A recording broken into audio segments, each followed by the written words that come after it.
Chief John Drake of the Nashville Police Department. He will be followed by United States Attorney Don Cochran for the Middle District of Tennessee. He will be followed by Mickey, that's M-I-C-K-E-Y, French, Special Agent in charge of the ATF for this area. He will be followed by Matt Foster, the Special Agent in charge of the Nashville FBI office. And then Nashville Fire Department Chief Director William Swan will speak to some operations that are taking place on 2nd Avenue. Chief John Drake. Thank you, Don. Good afternoon. This morning, around 5:30 a.m., officers responded to a call for shots fired in the downtown area, specifically 2nd and near Commerce. As officers responded, they encountered an RV that had a recording saying that a potential bomb would detonate within 15 minutes. Officers, upon hearing that, decided to evacuate the buildings nearby. So they began knocking on doors, making announcements, having emergency communications, communicate with everyone to get people safe. Shortly after that, the RV exploded. We had one officer that was knocked to the ground. Another officer is fine.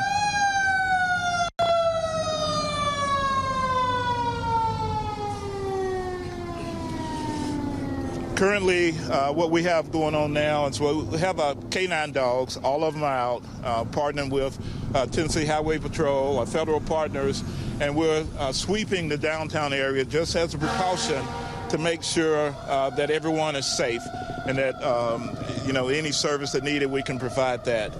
And so with that said, we don't feel there's any concern in the downtown area of anything else right now, but we are doing it as a precaution just to search with our bomb dogs. At this time, I'll turn it over to Attorney Don Cochran. Good afternoon and Merry Christmas. Unfortunately, this is not the way any of us wanted to spend our Christmas morning, I know. But I'm Don Cochran. I'm the U.S. Attorney here in Nashville, Tennessee. This morning I briefed the Acting Attorney General, Jeff Rosen, on the situation here in Nashville, and he has told me to tell the police chief in Nashville that we are devoting the entire resources of the Department of Justice to help in their investigation.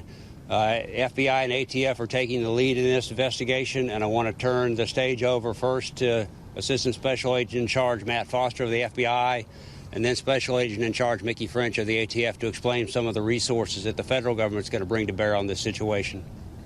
Matt. Thank you, Don. The FBI stands with the city of Nashville today in this very tragic Christmas Day event. This is our city too. We live here, we work here, and we're putting everything we have into finding who was responsible for what's happened here today. As part of doing that, there are investigative leads to be pursued. There's also technical work that needs to happen, and we're standing with Metro Nashville Police Department and our federal partners and our state partners to bring every resource we can possibly bring to bear to find out what happened here today and to bring those responsible to justice. The investigative leads, I'm sure you understand, is not something that we can talk about. As we continue to pursue every tip, I would ask the public to go to www.fbi.gov/Nashville. It's www.fbi.gov/Nashville, where an online tip submission process has been set up. Please tell us what you know. We need your leads, we need your help. You can also call 1-800-CALL-FBI. Call in tip information if you know anything about what has happened here today. We'd appreciate your help. On the technical side, our focus will be on bringing the technical experts of the FBI from across the country, including the FBI laboratory, our hazardous devices school, and our experts from evidence response teams nationwide into Nashville to help process this massive crime scene, along with the ATF, Metro Nashville PD, and the many other partners who were part of this effort that will continue. We will find out what happened here. That's all. Good afternoon. My name is Mickey French. I'm the Special Agent in charge for the ATF Nashville Field Division. ATF is continuing to be a critical partner with the Metro Nashville Police Department as well as our federal counterparts. ATF responded this morning with several groups and personnel from the Nashville Field Division. We've also activated our national response team. That particular team is made up of specialists as well, certified explosive specialists, chemists, engineers, as well as evidence recovery, interview teams, and so forth. We'll be coordinating that with Metro Nashville Police Department as well as the FBI, and we'll put together a team that is going to collectively work this investigation to the fullest. Our main priority is obviously to keep our Nashville citizens safe and secure, and we'll work jointly with everybody here to do that. Thank you. Good afternoon. I'm going to give you just a quick update. I know Don earlier had mentioned as far as the fire department's role at EMS, we did transport 3 individuals with minor injuries. But right now, what we're doing is with our structural engineers, along with our urban search and rescue, hazmat teams, we're going into the buildings, making sure, number one, that the building is sound and ensuring that there are no other victims or anyone that are there. So a lot of moving parts. Again, my hat goes off to all the teams working together as one unit, and we'll continue to work on until the job is done. So thank you.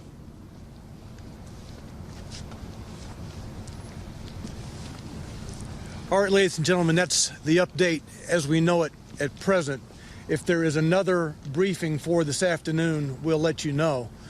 But you pretty much know what we know at this juncture as far as our community is concerned.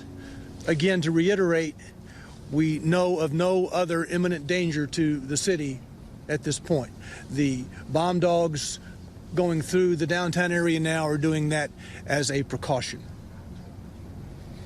Okay? I can't hear you, Harriet.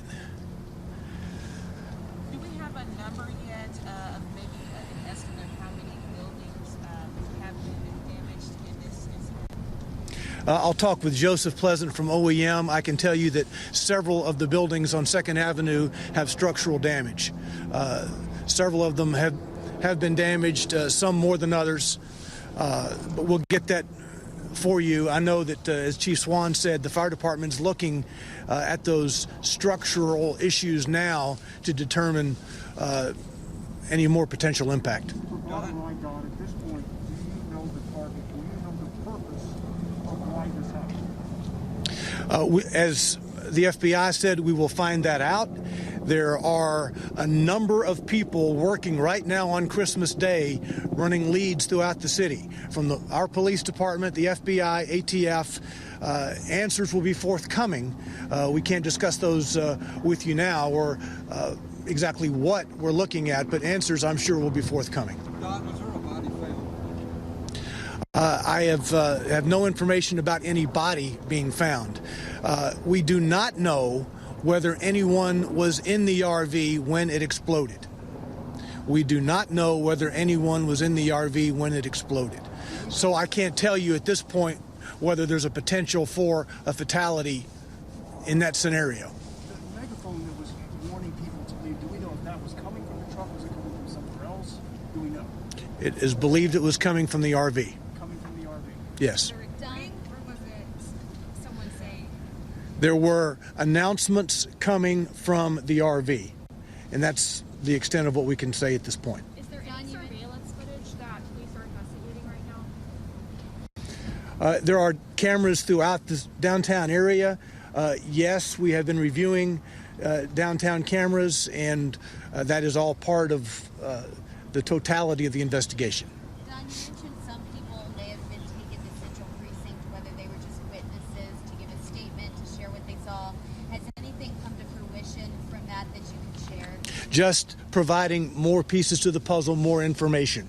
As Chief Drake said, we had a number of officers, several officers on 2nd Avenue who were working to protect the public when the explosion occurred. As he said, one of those officers was knocked off his feet. We have some counselors with our officers. Our behavioral health folks are with those officers, ensuring that they're okay. I mean, they went through a very traumatic experience themselves. Can you speak to just, I mean, really, it's amazing how these officers and first responders run into the face of danger. They knew, according to that RV, that there was some kind of threat, and they continued to take their time to get people out. Well, they went to the residential areas on 2nd Avenue and did their best to get people to safety. Obviously, they heard the announcements coming from this vehicle. They took them seriously and were working to seal the streets, to protect folks, and we think it worked. We think lives were saved by those officers doing just that. All right, thanks very much, folks. Don, can we ask one final question, just really quickly about the location?